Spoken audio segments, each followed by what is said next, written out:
Given that the third root of 9 to the power 4 is equals to 3 to the power of n, find the value of n. So with this one, we are going to start with what we know. We can express 9 in terms of 3 to the power of something. So we know that 9 is equals to 3 to the power of 2, right? So this means that 9 to the power of 4 is equals to, we first start with the 9, so 9 is 3 squared, and we raise that to the power of 4. So remember that when I give you x to the power of a and then I raise this to the power of b, this is the same as just taking x to the power of a times b. So x to the power of ab. In our case, this means that 3 squared and then all of that raised to power 4 is the same as saying 3 and then doing 2 times 4, which is going to give you 8.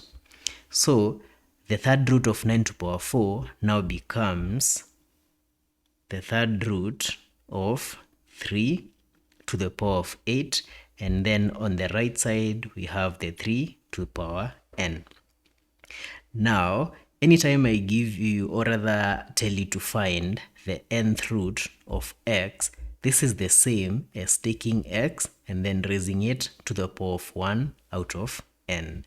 So this expression on the left becomes 3 to the power of 8, and we are raising that to the power of 1 over 3, and this is equals to 3 to the power of n.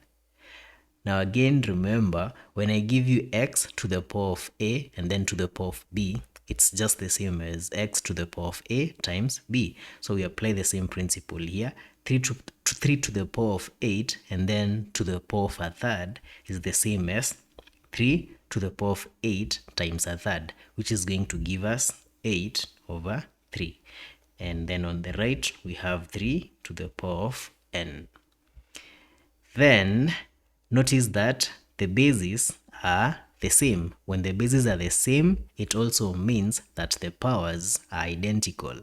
So the powers, we equate the powers. So on the left, we have 8 over 3 is equals to, on the right, we have n. So this means that n is equals to 8 over 3. This is the same as 2 and 2/3. So that is the value of n. N is equals to 2 and 2/3.